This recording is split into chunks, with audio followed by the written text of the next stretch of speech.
Welcome to Two Gents, where two seasoned gents take on the hard truths of life, success, and responsibility. In a world where the rules don't bend for us, these gents believe in doing the work, owning the struggle, and inspiring others to take action. So, pull up a chair. Hey, good afternoon. Welcome to Two Gents Podcast.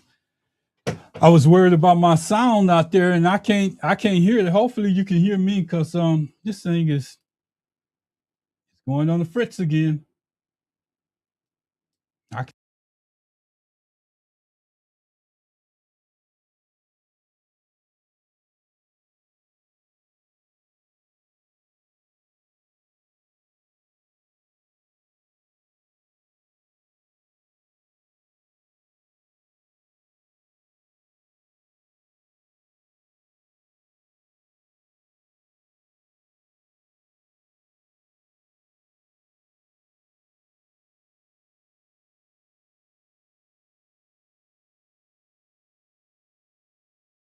But I can't see myself going out. And there it is. I'm going to have to figure it out. Hey, good afternoon. Welcome to Two Gents Podcast. I'm one of your hosts, Ron Spicer, on the Two Gents Podcast part of it. At 1 o'clock on days like this, I just like to go on the air and just kind of figure it out. Try to tell you what's going on in the world and hopefully open up your eyes to some of the stuff that people are not refusing, people are not talking about. I look at myself right now, and I'm looking at myself on two different screens. On one is a vertical format, on the other one is a landscape. So I just try to get in the middle, and you'll see me adjusting my place every once in a while. So I'm adjusting it right now. So just kind of bear with me. You're gonna see me lean to the side. You're gonna see me look at the screen. You're gonna see me do a little bit of everything today, but just kind of bear with me. I know I'm talking kind of fast, but I'm kind of upset because I don't like when my stuff don't come on right. You spend too much money for this stuff to be right, and then when it doesn't come on, you're like, oh man, there's something going on. But anyway, I want to get on here today, and I want to slide over so you can see this. You see where that thing says truth in the background? Truth. Every once in a while, we got to talk about what truth is. And this is just one of those days where we're going to talk about what truth is, because we get so frustrated when we out there voting for candidates and then they don't end up winning, and we wonder how come they don't win. Well, they don't win because it's other factors that's out there that's playing against us, that's playing a role in the background, in the front ground, and doing everything. All the videos that we've done up to this point have been to show you that it's not just about the vote. People tend to put a plan in place before you even go out and vote. Even after they vote, if you go to the last video, it's some of the stuff that happens on the table, some of the stuff that happens under the table. But today, the last videos that we did was talking about stuff that happens under the table. And when I say under the table, I'm not saying illegal. I'm just saying that this money that they put in places, people that put people in places where they figure that they have the best chances of winning, maybe not the popular candidate. Maybe not the popular candidate. I'm gonna do this because, see, this is one of those times where they put this person. This person was a popular candidate. Should have took the state of Texas. But you know what? They set her up to fail. She was set up to fail before she ever got started. And if you've been going through everything that we've been going through, if you've been following me in the last couple of shows that I had, I showed you where the failure was. We got things called PACs, super PACs, and everything else. So before we even get to the point where we're trying to elect a woman in place, some of the things that's out there, we can't do anything about it because they're going to select who they want ahead of time. They're going to select who they want. And they've been doing it for a while. We just haven't caught up to it. So like I said, I don't want to get into covering what I did last time, because that was like the under the table politics. That's the stuff that happens before a person goes into office. It's not illegal. It's not immoral, but it happens. And the only way to explain it to you is when people come out. I'm gonna just play a portion of it. But when people come out like this, you know what I'm saying. You understand what I'm saying as we get into this. When people come out and trust me, I'm not against Chuck at all. But this right here, I have to play it every time that I'm talking about this part of politics because it should irk you just as much as it irks me to hear somebody say this after the election when you went out and voted. You didn't put in your time to research and find out who the candidate. You listen to this candidate, and now you go out and your vote is being cast for that candidate. And you see a lot of people casting their votes for the same candidate, and you wonder how come they don't go, how come they don't make it in office? Well, as I said, the under table politics, and the above table politics. The last time we was on here, we got into the under the table politics. This particular time, we get into the above table politics. And I like this saying because I want to put it out there clearly so you can when I put it out there clearly, you have an opportunity to listen to what I'm saying. I like saying, Father, I'm going to put it out there. Whether or not they choose to listen, that's on them, not me. Whether or not you choose to listen is not on me, but on you. I'm going to say good morning, good afternoon, good evening, wherever you are, wherever you listen to this podcast, wherever you get it. I want to say good afternoon, good morning, whatever, just to let you know that we getting ready to get into this thing. I even changed my background. I look at this guy to my left. My left, he says, his vote is not for sale. Right up under there, you can't read it, but it says Bernie Sanders. And see, Bernie Sanders was a big proponent of not having this money in place, of taking it out of the elections. That way you got a fair election that's ran out there. You got a fair election ran by somebody that should be able to win. But as you can see in recent elections, that's not the case. It's all about money. It's all about money. It's not the money that comes from voters. It's the money that comes from PACs and a PAC and super PACs and all those different organizations. He even broke it down to organizations, schools. You come from an Ivy League school, you got an insight. You have somebody that's there that I want to say this correctly. You have somebody that knows who you are, and they don't like the candidate that's out there. They can pick and choose somebody that they know from their schools. Go out there and see how many schools. Just Google how many different candidates are from different Ivy League schools.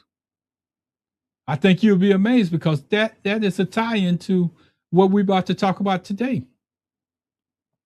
The other part of it is, man, I just don't want to get into it right away because I think I'm gonna miss something, and I know I will because if I do it now, I'm gonna miss something. I already know it. So I just want to say, this show is gonna be about above the table money. It's not illegal. It's not. You can't go to jail for it, but you should be aware of it. And you always and from time to time we always ask ourselves, how come when a candidate goes in office, they change? How come when we send a candidate maybe to a federal office, to a state office, to any type of office that's out there, how come they change? And that's what we're going to discuss today. How come they change? Because there's so much that goes on. There's so much pressure on them when they get there.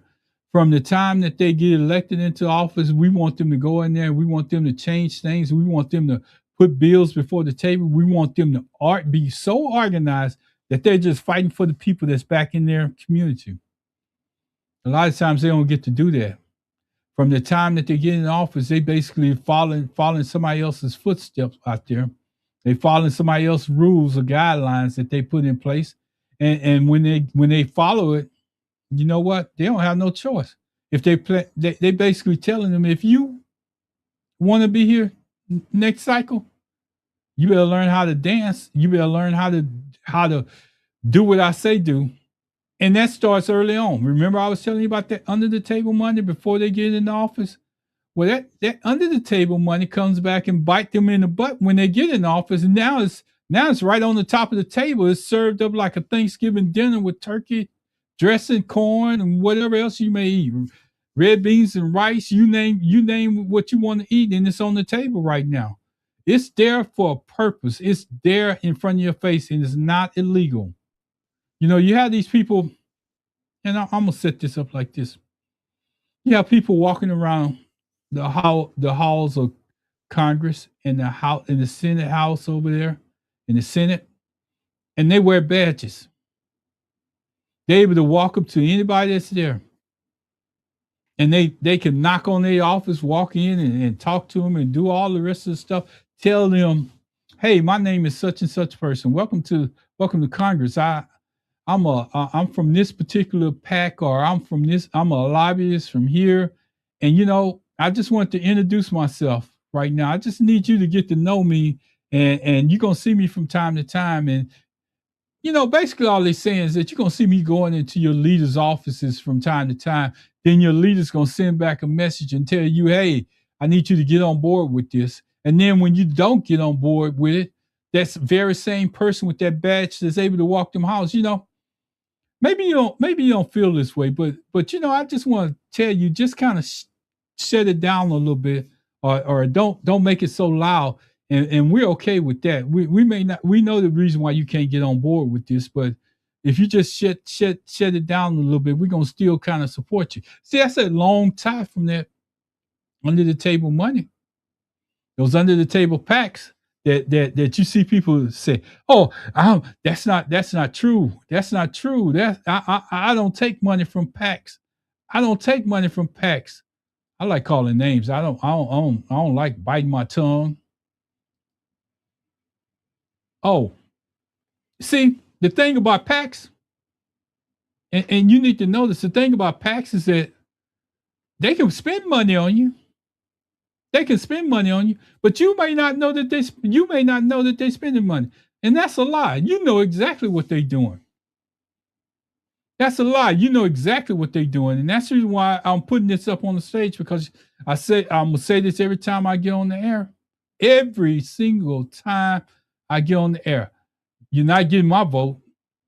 And the last show that I did, I told you about how they play with your vote when they don't need it.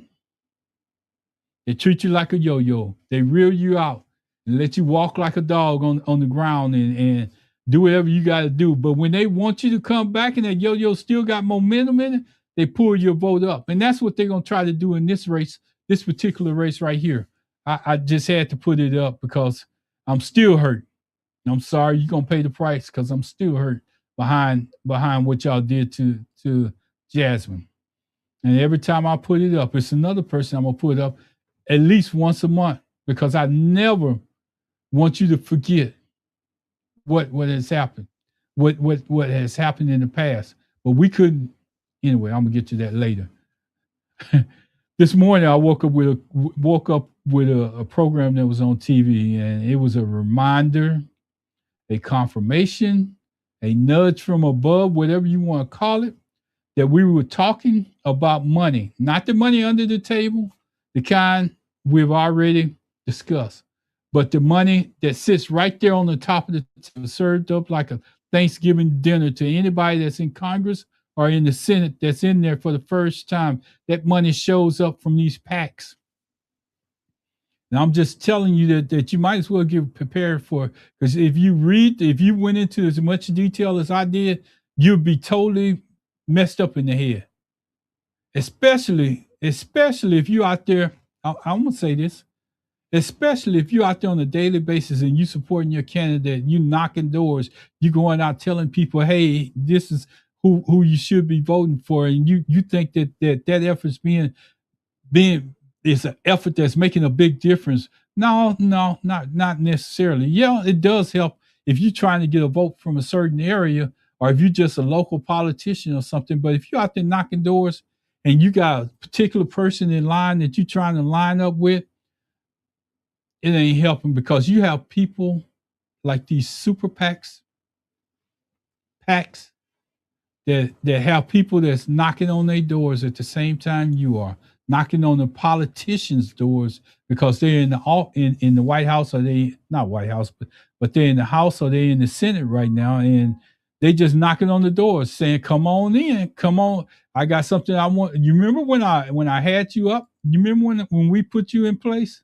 You remember when we did this for you? You remember when we went out and voted? We went out and steered the Hispanic vote in your direction. We went out and did all that stuff up under the table, and we got you elected. Well, one hand washes another hand. So it's that time. We got something that's coming up, and we some of our members are disappointed by it. Some of our members are disappointed by it. So we need you to come on board and kind of sway that vote the other way. Or if it's something that they feel they can't convince you based on what you did, what you said in when you was running, oh, they try to take it a whole nother direction. And when they take it a whole nother direction, they not walking around. They're walking straight through your front door as a congressman, and they telling you who they are and what they want.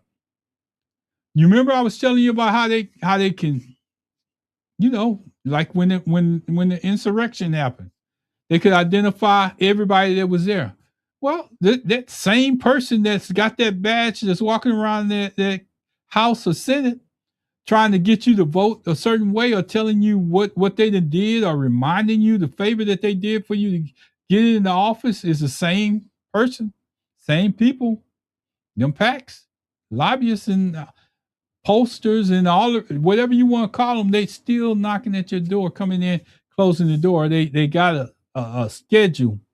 They got your schedule down packed.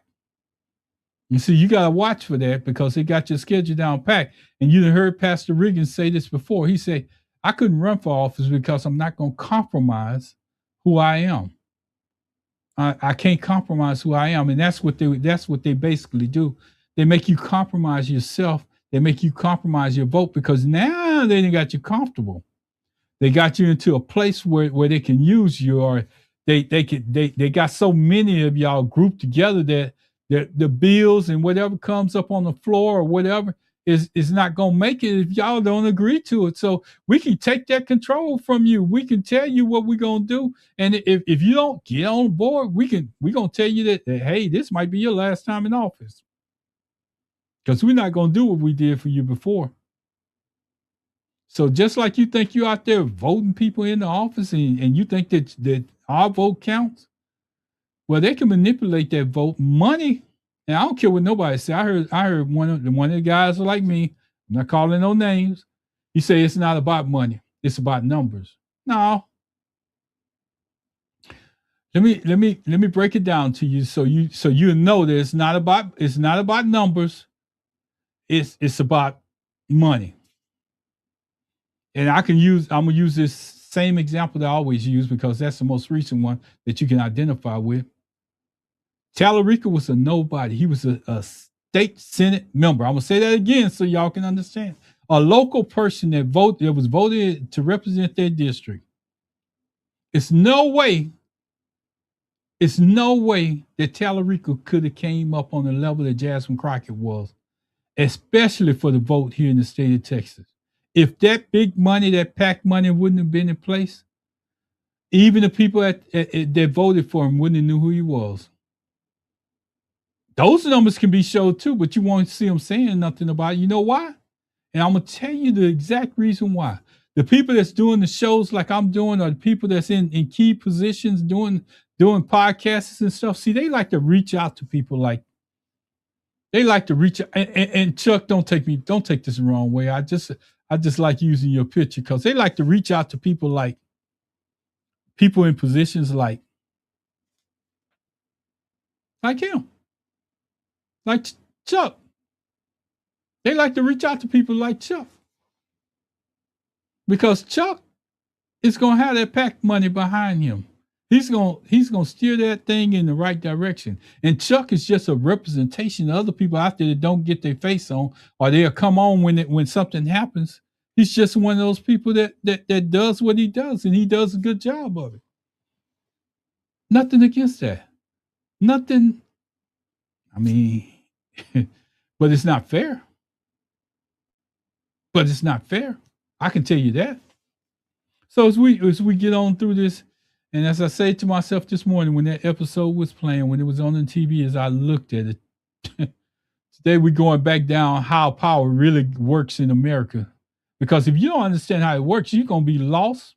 You're gonna be in a different place, and you're gonna be upset every time an election happens. And you're gonna say, "How did that person do this? How is this happening in our country? How are they voting?" Let me sit up because I need you to understand. How are they voting to give a man? I really don't want to give him the stage right now, but in order for me to make my point, a man, why are they voting against their own best interests? Why do they on the opposite side of the table, and everything that this particular man said is been against what they stood for, but they cross the line and go across the table. I just need you to hear it, because I can't get into this podcast unless I can get you to hear this part of it, because this shows you where it packed money and where other people's decisions help people make a decision that they really don't want to make. I don't know how to do it, but I'm gonna play it anyway. Let me tell you.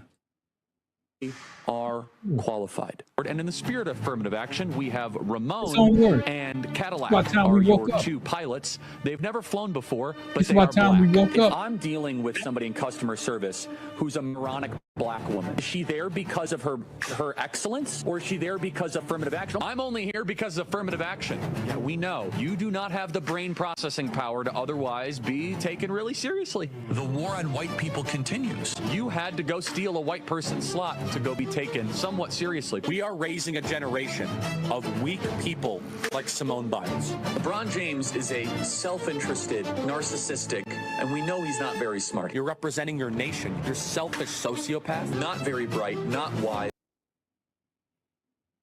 I just want to play a portion of that because I need you to understand that people voted for this guy to have everything, for him to have almost, I just got to say it. They treated this guy better than they did Jesse Jackson when he passed away. And he actually ran for president of the United States. The only thing this guy did was go around and put people down all the time. And basically all he did was just create confusion. So help me understand, how does people, I'm getting my adjustment back together because I'm looking at the different camera angles, and I need to put myself in a position when I'm talking. So how do people like, now I'm gonna call names, Haywood Jeffers and Jeff Schumer, vote for a day for this guy? Vote for a day for this guy to have a day that's out there, and it's almost when it's for him to have a holiday. How do they vote against what's best for you and their country? It's because they let that money walk through their front door. It ain't about them no more. Sometimes you're sold out before you ever get started. If people that go out there and look at that vote, I wish I could pull it up again, but you will see people that voted for this, and it didn't make sense. And you wonder, and you sit back and wonder, why did they vote for that? Well, their hands are tied. I'm not calling Haywood Jeffers out. I'm not calling Chuck Schumer out. I'm not calling I'm not calling them out, but I'm just saying their hands are tied. That's the reason why you don't see the truth out there. That's the reason why they not voting in their best interest. They voting for something. You know, hey, Brandon, I see you on Facebook all the time. Top of the morning to you, too. I'm glad you pitching in. I'm glad you're out here listening in. I'm just trying to put some information out. If people want it, if they want to gravitate to it, it's fine. If they don't, but we need to change the way we do business in this country.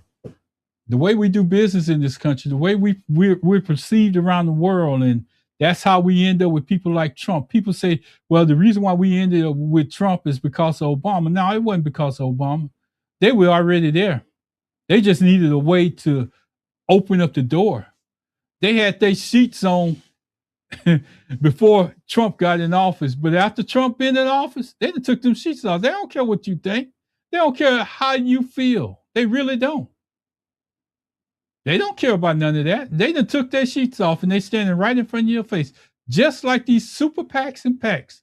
They putting the money right on the table. When we talk about corruption, they imagine backroom deals, envelopes, secret. You know, when you talk about corruption in Congress, let me clarify this. Because when you talk about corruption in Congress, you're thinking about those backroom deals where they all get together and they're sitting around the table. Or you think about the deals where envelopes are being passed out with money, and you think about those secret meetings that's taking place where a group of them come together and they say, oh, no, we ain't going to go this way. No, we going to go that way. No, yeah, they don't necessarily have to do that because most of the powerful money doesn't hide once you get to Washington. It walks through your front door of your office and says, you know what? This is something that I need you to do. You know why? Because they set the stage during your primaries, PAC money. After you get in the office, it turns into lobbyists. It turns into different people walking around, and you want to say, well, wait a minute, how you get in here? How you get in my office? Who let you in?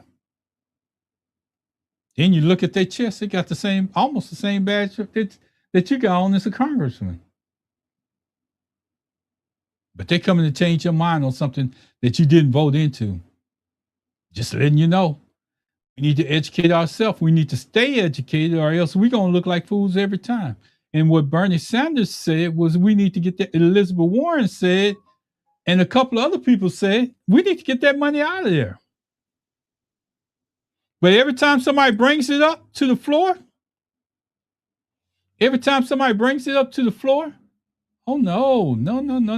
They vote that down. That's almost like talking about somebody within the Senate voting on stocks. I know, I paused. Voting on stocks. Well, if you got the insight, because you're sitting on these different committees, if you know what's going up and what's going down, if you got your money in a certain stock and you know that they're getting ready to pull a government contract on them, you're going to pull yours out. If you know the government is getting ready to give money to a certain place, you're going to put money in there because you know it's going to grow. Same principle. It's all money. Same principle. It's all money. And that's where I'm at right now. You know, it's not illegal. No, even stocks not illegal. Because every time it comes up to the floor, it's came up every session that has ran up. Somebody tried to bring it to the floor, and you know what happened? It didn't even make it up there. You know why? Because people are getting paid. People are getting paid that way. I'm just laying it out. Whether or not you want to hear it, it's on you. This is above table money. Corporate PACs, industrial associations, super PACs, bundlers, lobbyists with checkbooks. You heard me say they put it right on the table. They don't. This money is public. It's not illegal. And the money shapes more decisions than any vote you can ever will cast. It shapes this. Listen to what I'm saying. I want you to hear me. It shapes decisions more than any vote you ever cast in your lifetime.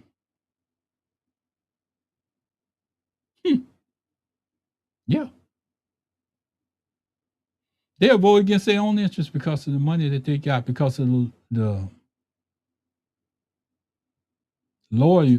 I want to say loyal. They loyal to the money. They loyal to the organizations which put them into office. That's the why you scratching your head when you go out and review some of those votes and you look at the yays and the nays for it, and you saying, why did he vote for that? Why did she vote for that? The reason why they voted for it is because they didn't have a choice. They were bought and sold. So if I say they was bought and sold, and you know that a PAC can't directly give money to a primary candidate, but they can go out there and buy advertisement. They can go out there and they can say, I put you in office by what I've done to get you there. What's the difference? Help me understand.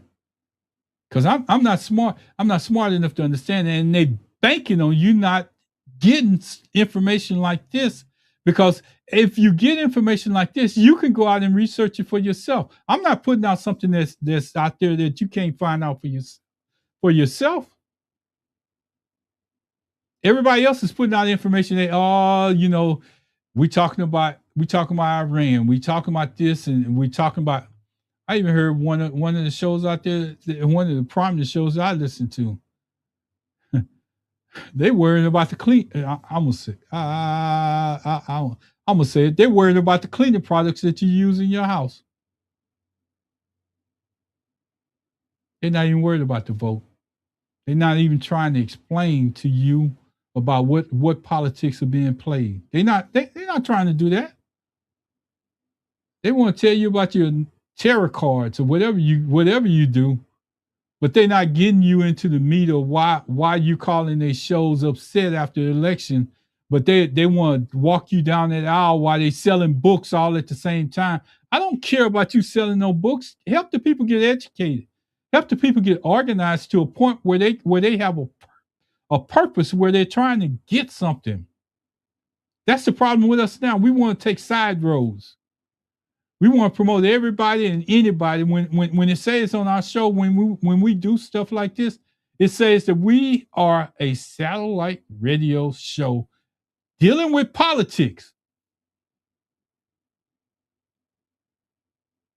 And we got to call them out for that.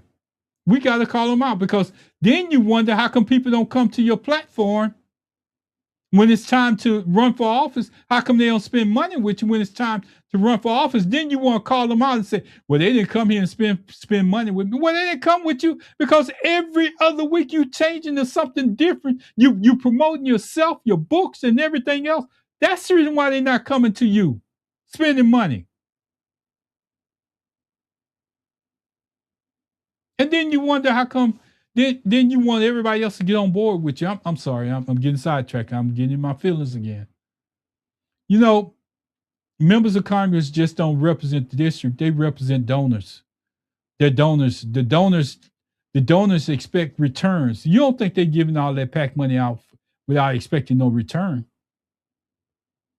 It's just that they don't say I'm from this PAC. They just come up and ask you, hey, we gave you this. I told you, I'm telling you the story. We gave you this during your primary. We got you here. Now we're gonna need you to kind of help us stay. We got some stuff that some big donors that don't like this. We got people that want you to, and they do it in such a polite way, because I heard it from my own ears. And these were from two congressmen that never got back into Congress, but they do it in polite language. Hi, how are you doing? My name is Betty Sue or Jack Bob, Billy Bob, or whatever you want to call me. But I just want to tell you, I'm just here to talk to you. Can we sit down? Can we talk for a few minutes? And they're real good about making sure that it's just a one-on-one conversation. There's nobody else that can back it up, because they knock on the door, they come in the office, they probably look around and kind of see how you got things set up and all the rest of that. Then they sit down and they have that conversation with you. See, but you wonder how come people don't travel back and forth from Washington, D.C. And I'm going to tell you the reason why, because most of them are trying to secure their seat, and most of them trying to keep their vote, trying to keep those PACs and everybody satisfied down line, that they forget about them constituents. Then you're not important, because now I'm putting their money in my pocket. And I give you an example of what I'm talking about, because most of y'all say, hey, you don't know what you're talking about, Ron. How many times did Jasmine Crockett travel to and from Washington when she was running, when she was voting, when she was going through this race?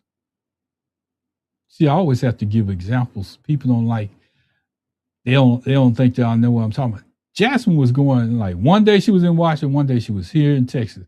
One day she was in Washington, one day she was traveling around Texas.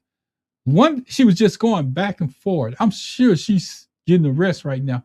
But that is what your congressperson that you elect to go to Congress is supposed to do.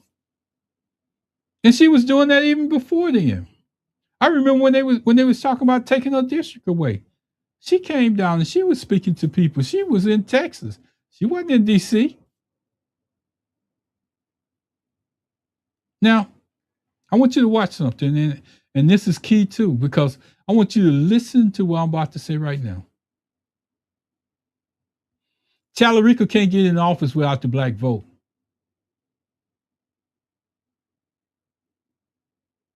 Did you hear me? But they just dismissed us like we wasn't nothing during the primaries, right? I'm just telling you, they're coming back for you. They're coming back for you, and a lot of people gonna line up and say, "Hey, I'm going with it." Anyway, I get caught up in that because I hate that.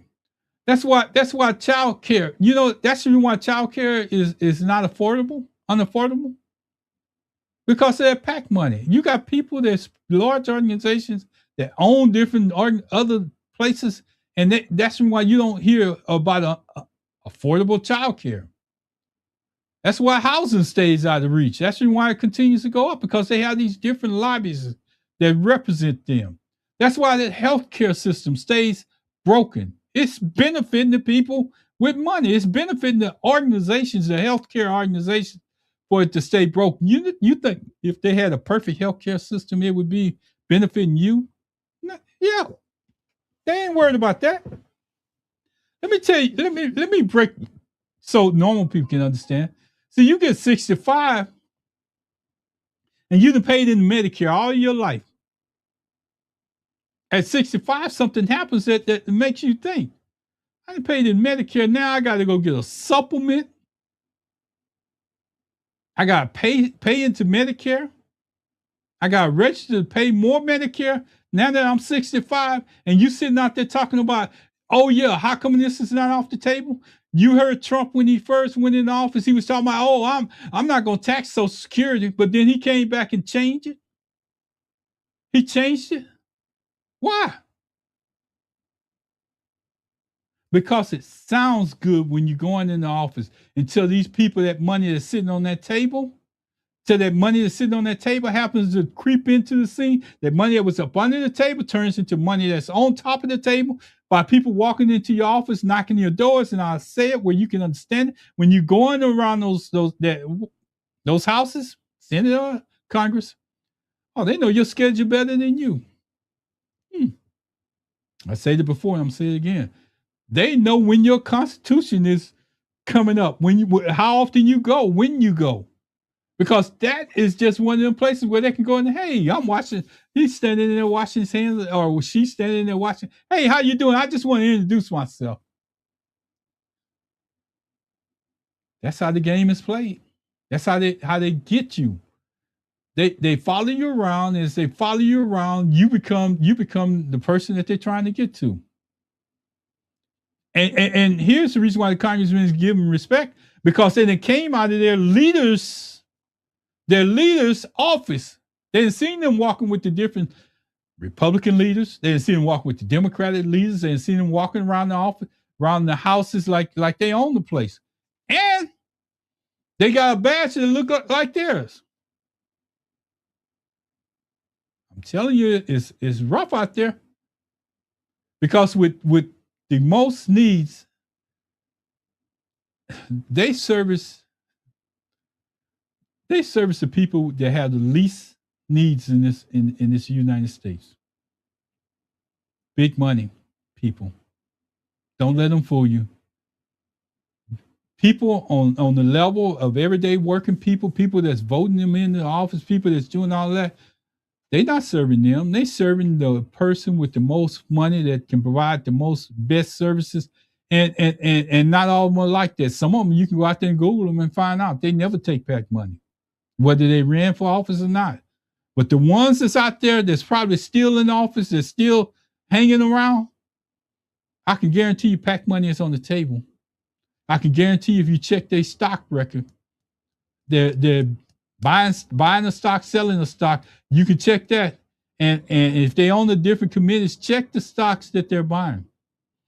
And it's so good, I got to call it out because I don't bite my tongue on this show. See, Nancy Pelosi stayed in Congress all that time.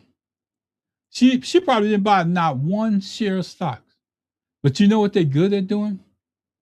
Shifting it to their spouses. Oh, you know, that's my spouse, and that's how he makes his living. No, I'm not going to vote against that. No, that's not going to even make it to the floor. Sometimes we gotta open up and get smarter on our votes, and the people with the least needs have the most influence of anywhere that I'm talking about. And I'm gonna have to move this up. I'm gonna continue going because I put too much of myself into the fundraising trap. Let me just take you inside the building.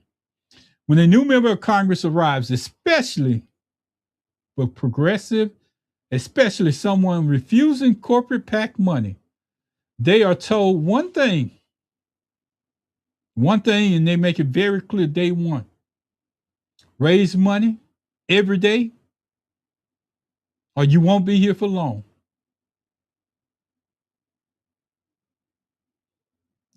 You heard me. Raise money every day, or you won't be here for long. And they make calls. They call it call time. Replaces government time. You think they're up there working for you. They're making calls. Trying to get somebody to come on board. Come on, I need you to come on board. I need you to switch your position and come on board. And if you notice, lobbyists become their friends because they make fundraising easier. This is not something that you shouldn't have heard this for the first time here. You should have knew this. And that's the reason why they can play with you and toy with you, because you're not going to take the time to hear what I'm saying. But then you have passionate people out there putting in their time to get people in the office. Like I say, them door knockers, them poll places where you go to poll places and you see those people volunteering there. They put in their time because they want to make a change in this country. But then you have the least of us, the ones that need the least, running the country. That's the reason why you see somebody from the Ozarks and those back areas that we call them, and they don't do the research. The only thing that they see is somebody with their money, but they don't ask themselves the simple question: how am I going to get to his place when I can't even get out of my city? How am I going to get to his place when I can't even see my way out of my own city? Most of those people that voted for Trump probably never traveled outside their county. Outside of the county, probably been voting for the same people over and over, asking themselves the same questions. Why am I in this place? Why doesn't things change? But now that the situation is changing, they see that where it's at. Oh, they're the ones that's coming out. I saw a lady the other day standing on the street. And I'm gonna tell you where it was. It was NASA Road 1 in Houston, Texas. And she wasn't my color. She was a white woman. She had out there, I hate Trump. She had a big sign standing in the middle of the street, not collecting money. She had a big sign that she held up. I hate Trump. I hate Trump. I hate Trump. I looked at it and I just started laughing. I said, oh, now you decide that you voted against your best interest. Oh, ain't nothing that you can do now. But this money and this money that I'm talking about, trust me, it rewards the people that play along with the system. So you got a congressman and a Senate that's in office and it's rewarding them for playing along with the system. That's how they go from barely keeping their lights on to coming back living in the richest part of the town or living close to it. But before they left, they probably was living in an apartment. That's the kind of questions you need to expose yourself. That's the kind of questions that state representatives, I want to put it out there so you can understand. A state representative all of a sudden gets all this PAC money falling behind him, gets all this other stuff falling behind him. It's the reason why. But you didn't know him before then. I want to. And here's the thing: if you refuse to take that money, you start behind the 8 ball. Now I'm talking about Congress and Senate. If you refuse to stand on principle, look at Bernie Sanders and what's her name? Elizabeth Warren. I bet you can follow them home and their house don't look like half the people that's in Congress. And believe me, I'm gonna say this, and I want to put a disclaimer on that, because some people were wealthy before they went into office. Some people had a professional job before they elected to give it up and go into office. But some people went into office and they didn't have anything going on. But they come out and you wonder how come they doing the things that they're able to do. They're moving in different circles. Just want to tell you, it's not an accident. This is by design. Let's talk about a real example. Let's just break this down so you can really see. The Build Back Better package. Originally, nearly $14 trillion went out. Supposed to be transformed, and I want to make sure I get the facts right because y'all going to hold me accountable. So I'm going to make sure I get it right. The Build Back Better package, originally nearly $4 trillion, was supposed to transform child care. You heard me talk about child care, climate policy, elderly care, and the working class life. That money was designated for that purpose. The progressives say we will not pass an infrastructure bill unless the Build Back Better passes with it. Why? Because separating them meant one would die. One of those bills was going to die. So which one died, do you think? Infrastructure, that means that somebody is trying to sell something, right? That means that that's the money that's coming in. That's the money that's on the table. We ain't gonna worry about that money where it's supposed to be that do good money. That money is supposed to go back to that congressman, and find out go out and Google it for yourself. Don't take my word for it. I tell you this all the time. Go out and Google it, find out, and see how they voted on that particular thing that was on the table. Think you'll be surprised. Behind closed doors, leadership pressures members to vote a certain way. The infrastructure bill.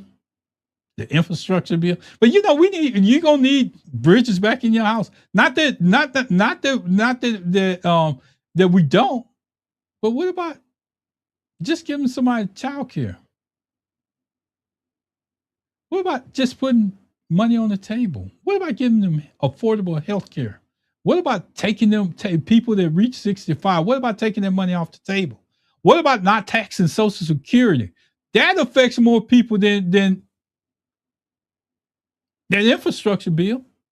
You ran on. I'm gonna hold you accountable because you said you wasn't gonna tax Social Security. I ain't heard you say it again. Somehow somebody got you behind. Anyway, I'm going on. Secret meetings taking place. Promises. They even threaten. Bet you didn't know that. They threaten. They're good at threatening. They'll tell you one thing and threaten you with something else, or you messed up one time, or they didn't heard about a mistake that you made, and they'll throw it up in your face. They'll throw it up in your face. That's the reason why you can't get anything done within Congress. And see, I want you to go everywhere else, and I want you to hear them talk to you like I'm talking to you right now. Because if you don't understand this side, you're going to always be frustrated with elections. And that's the reason why you have to get the vote out. I don't care who you are. They're going to tell you that the black vote the black vote is the reason why Crockett didn't go in office. That ain't it. They spent money. They spent 10 times the amount of money that Crockett spent. If Crockett had any of that amount of money that she was working with, she would have been in office. See, they want to break it down and say, oh, no, they went down and they got the Hispanic vote. They got this. Yeah, they did. I'm not going to lie to that. But how many ads did they run against Crockett to get there? How many ads did they run? How many places did they spend that money at to get people to vote for them where they knew that people didn't know her? They didn't even know Tallarico before she got in the race. They didn't know Tallarico. She brought the race to Tallarico. She brought the people to Tallarico. They had a plan, but it wasn't falling through. It wasn't going through like they wanted it to. It wasn't until that PAC money showed up. And I know, Chuck, you don't want me to bring up your picture again, but I'm going to bring it up till that PAC money showed up. I'm going to bring it up, Chuck, because you need to know. People need to know. Until that PAC money showed up, Tallarico was a nobody. Nobody. But I got to share something else with you because I can't let him stand out here alone. Can't let him stand out here alone because, see, when you talk about those different organizations, and people don't like when I do this, but this is something that I got to play. I got to be fair. Or else I'm just like them. I want to play it real quick because I'm not going to be on here that long. But I want to play this so you can understand what I'm talking about. And it does require a certain confidence in your actual convictions to debate and have a conversation with somebody who disagrees with you on a whole bunch of stuff. What makes him so good, though? Because there is something grounded about him that you had it too. You know what? So in our foundation, a lot of the work that I do is working with young civic leaders, political leaders, journalists, human rights lawyers, not just here in the United States, but around the world. And one of the first things I say to them is, know what you really believe. Right. I think a guy like him, his starting point is, let me say what I believe. I think now more than ever, what people long for, and as it was pointed out to me, I don't want to put that up yet. I want to go back to the stage. As it was pointed out to me, that was 4 months before the election, but how did he know, and this is my question, you need to ask yourself these questions, how did he know who Tallarico was?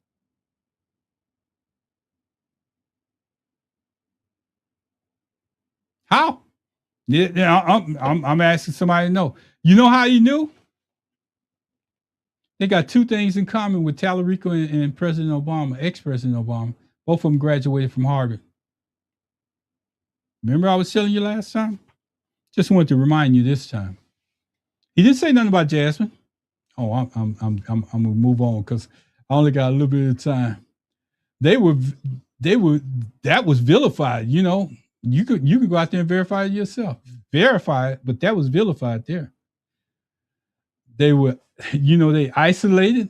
They get punished. They get media ads run against them when they don't fall in line in Congress or the Senate. That's the kind of stuff. Not because they were wrong, but because they refused to bow down to the donor pressure or the PACs.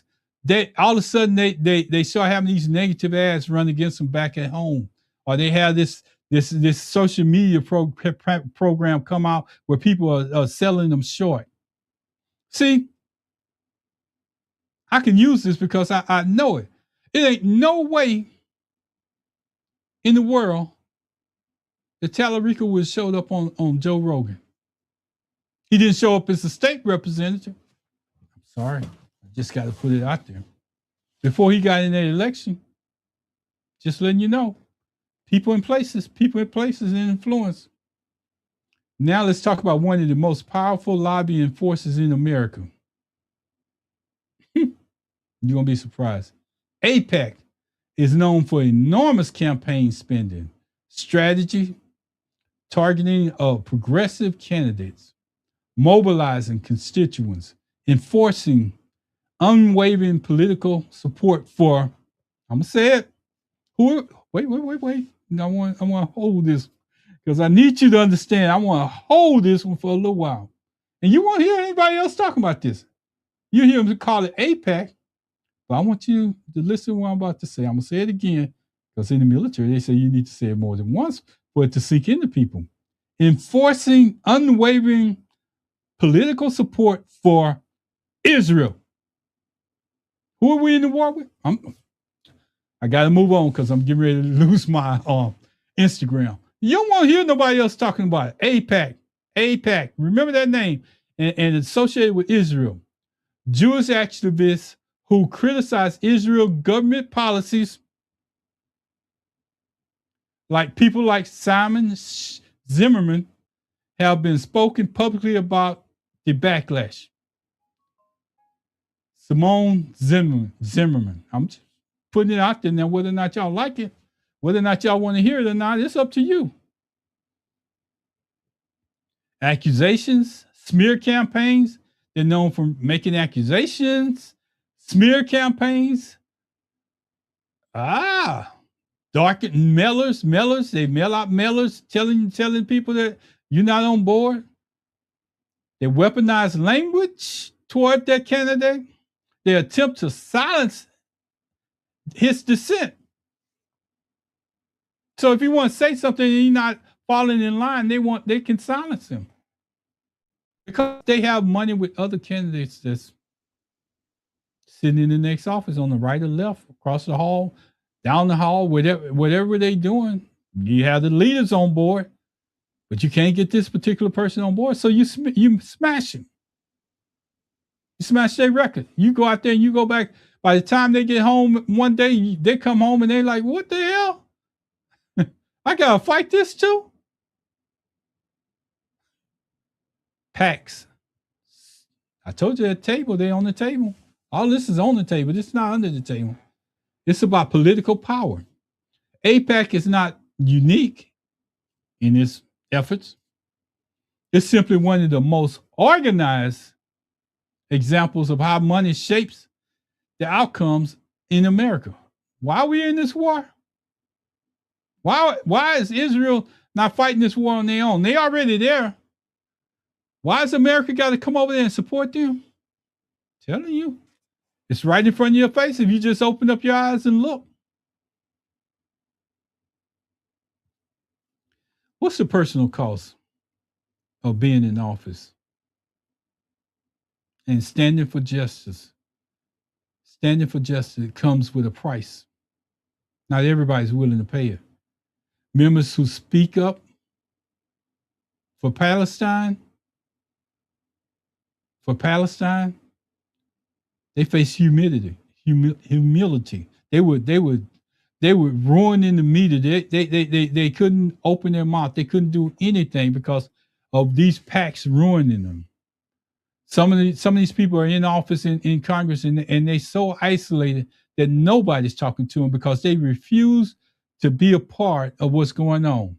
They take these media attacks back home because by the time they come from Washington and get back home, they already got something else that they got to put out a fire for because these PACs have started something where they came from. Accusations meant to destroy reputation. They make those accusations. I ain't just talking about the AIPAC. I'm talking about every PAC that's out there have the ability to do that. Accusations meant to destroy reputation. Never forget that. But they also gain something with money can't buy. They gain something that money can't buy. Community, purpose, and truth. And that's why I open this episode with my little saying. With my little saying. And see, I can't force you to listen to what I'm saying. And I just say it to my God, Father, whether or not they listen or not is up to them. That's on them. That's not on you. That's not on me. That's not on anybody that's in Congress. That's on you. Because you need to hear the truth, the reason why things don't go exactly the way that you want them. Father, I'm just going to put it out there, I'm going to say it again. Father, I'm going to put it out there. Whether or not they choose to listen is on them. I'm going to make sure I always say that during every show. Because this is not about one thing. This is about many things that cause the vote to go a different direction. And I've seen too many people out there frustrated on YouTube, and they wonder how come they're saying, no, this didn't happen, or the voting polls shut down, or the black vote didn't get out the support. And no, stop that lie. Jackson Crockett was a vocal representative. I'm going to say it again because I'm going to keep using that. Vocal representative that spewed facts. Most people can't deal with facts. They can't. And before I get off there, I want to say this because I know it's going to take me off of Instagram. If you don't believe me, I want you to look at the people that I'm about to add to the stage. There go one right there. Oh, they didn't like her purpose in being there. The reason why she handled Donald Trump in a way where, she was calling him out. She chose to prosecute him. They basically just crucified this lady. They made her to be everything but the prosecutor that she was. Shirley Chisholm. I know a lot of y'all don't know her, but go back and do your history. I'm asking you to go back and do your history. You'll know who Shirley Chisholm was. She represented something that everybody should know. Kamala Harris. That's another person. In the end, they basically just tried to use whatever they could so she couldn't win. Even though she had such a short term, they still tried to use everything that they could. Here's my girl, Stacey Abrams. I don't know why we allow them to destroy our candidates, the strong candidates that's in place. I don't know why we continue to allow that to take effect. We need to stand up for something, and we got to stop these PACs from destroying our people. We got to stop these PACs. And I just want to point those few people out before they kick us off of Instagram. So I'm not through. I want to go through this whole thing because when I get through, I can make shorts out of it, and you'll probably pay attention to the shorts. But I need you to know that those people, it happens. And that money runs, I'm going to show you, bring this up to the stage because I need you to see it. That money goes from the House to the Senate and through the White House. That man up there that's sitting in that White House up there, he ain't doing nothing but collecting money. His family is doing nothing but collecting money at the cost of people that's in America. At the cost of people that's out here. And the real reason why we ain't seeing the results that we need to see is because of these PACs. This is not just about Congress. This is not just about AIPAC. This is not just about progressives. This is about a system where a system where money speaks louder than voters. I'm going to say it there. I'm going to say it one more time. Where money speaks louder than voters. Lobbyists speak louder than communities. Donors speak louder than democracy. Donors speak louder than democracy. And until we understand the forces drawn out,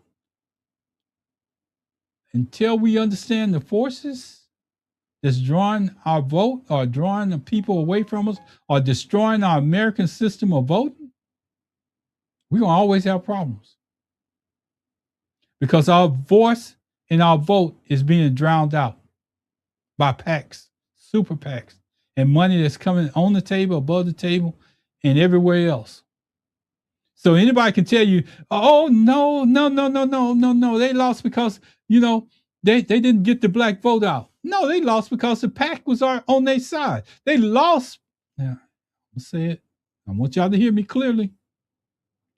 She lost the race because the Democrats didn't want it in place. She lost the race because the Republicans definitely wasn't ready for her. She lost the race because PACs were lining up to spend money on Tallarico to just get him elected. 3 strikes. Count them. She actually had 4 strikes because, people just don't like a person that speaks the truth. I can say it because I always say it here. You may not like the messenger, but if it's not true, prove me wrong. Prove me wrong.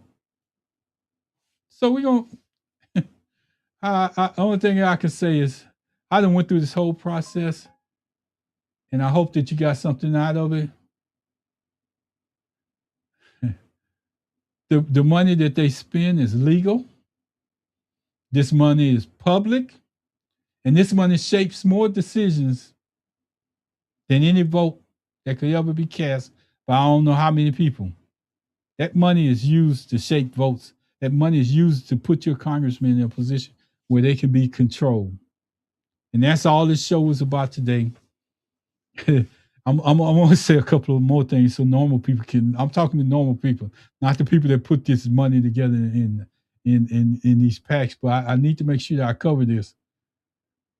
That's why the minimum wage stays low. That's why child care is unaffordable. That's why the housing stays out of reach. That's why health care stays broken, because people with the most needs have the least money in their pocket. Think about what I said about Social Security. Can you imagine what those people could accomplish if Social Security wasn't taxable? Not saying that they don't have, not saying anything different, but if that money wasn't taxable, a few more dollars in their pocket. Can you think about those people that's been paid into Medicaid and Medicare all this time, hoping that when they got 65, that was it, that all of a sudden they was taken care of, or 70 or whatever? No, they still got to pay. You still got to pay. You still got to get a supplement to whatever you own. Can you just imagine how this country would be if they did that? But where are they?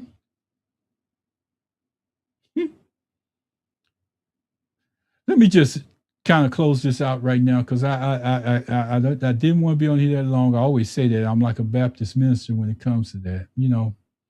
I think we done covered everything that we need to cover. I just want to say thank you for listening. Thank you for thinking. That's what it's about, thinking and going out doing your own research. I want to say thank you. You care enough to understand the system that shapes our lives. It's not our fault. It's in place. And there's nothing that we can do about it. Money on the table, money under the table. Nothing that we can do about it. It's there. It's been there. Hey, I want to invite y'all into our Tuesday show. Pastor A.F. Riggins and myself and Byron Glass. We do a show on Tuesday nights at 7:30. That's it, running at the top of the screen. If you want to tune in, if you think that you missed something and you want to be a part of what we got going on here, because like I said, I do these shows on at 1 o'clock by myself, because my 2 other co-hosts have jobs that they're doing. I understand that. I always tell them I can't pay your bills, but if you just come in and participate on Tuesday nights, I look forward to hearing from you. They volunteer their efforts. So tomorrow night, join in. It's going to tie back to this particular show and the money, but it's not going to be the same. We're going to talk about people being in office and how they got there and what it's going to take for them to stay there. So tomorrow night, please tune in at 7:30. Join us. It's something that we would like to do. I want to see. I already say that it's like the table is set. People are around the table. And when you go in these different offices and Senate offices and stuff like that, you set up to fail. And let me just say this before I get off the air. You see me looking at teleprompters, following my notes, or looking at different notes that I have around the screen. Trust me, people that's doing the same thing that I am, they do when they putting out all them numbers. Don't think that they just got it in their head. People get fooled. Oh, he knew what the exact number was because he knew how many people did this and they did that. No, they reading the teleprompter just like I am. I just use it as a reference point most of the time because I'm talking. It kind of keeps me online where I'm going, so I don't go over. I ain't gonna go over today. I'm just telling you that, and you might as well get that in your mind that people gonna use teleprompters. They ain't smart. They ain't smarter than you. They looking at facts just like everybody else. When they throw out them numbers, when they tell you that this is going on, I gotta read this because I wrote this, but they're not smarter than you. But I gotta read this. The fried turkey, that's the corporate cash. The dirty rice, that's the lobbyist influence. The red velvet cake, that's the big donor sweet talk that's on your table for Thanksgiving. And that Kool-Aid, so sweet, it'll have you taking your diabetes medicines like candy drops. That's the side of politics they never talk about in the public. And on Monday, last week I broke it down. Today I broke it down. I talked about the under table politics and that table that's set up with that fried turkey and all the rest of those goods I just got through talking about. So I hope you enjoyed everything that's going on. I hope you enjoyed the shows. They're only going to get better from here. I'm putting in the time to make them get better. And I'm going to say this. It ain't just your vote.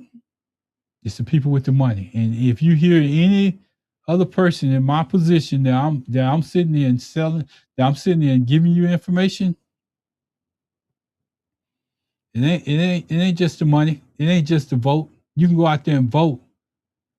You can go out there and vote, and they'll find a way to defeat you. You can go out there and vote, and they'll find a way to defeat you. Now, I'm not saying that it's right, but I'm just saying that it's illegal. It's illegal. They're not doing anything illegal. They're doing stuff that's illegal. And support my University of Houston out there. They're playing basketball. That's all I want to say. I have to get that in. Hey, Byron Glass and Pastor Riggins, looking forward to you tomorrow night. Tomorrow night, as we get into this thing. I hope I didn't take too much of your time, but I need to finish up this thing because I can't understand. Let me just say it. I can't understand how come Jesse couldn't lay in the house. I can't understand how come a lot of things didn't happen with Jesse, with everything that he brought to the table. See, I'm not at his funeral. I can say this, and I'm not going to offend his family because I'm not at his funeral, but I'm right here sitting in my podcast, and I won't let America forget the things that they did to Jesse. And I won't let you forget this scenario that I'm about to draw up, because when I looked at this video, I didn't know who the person was. I just know I seen a box coming out of the trailer. I seen a well-dressed person from Chicago. Just one black man standing there. I seen all these white guys loading this coffin up, and they took the utmost time with him, and they stood to the side and they looked. They wanted to be a part of that moment in history.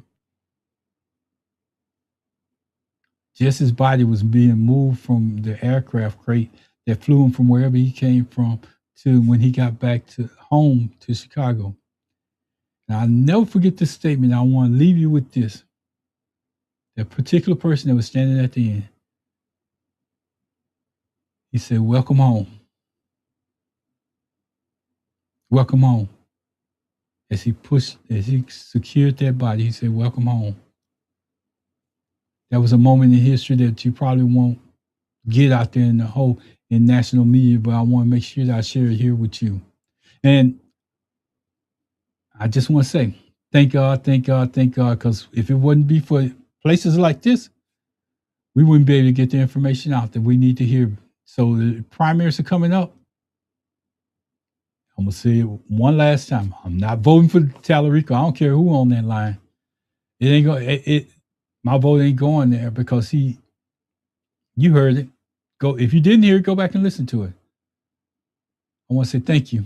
Thank you for your time again. We're out of here.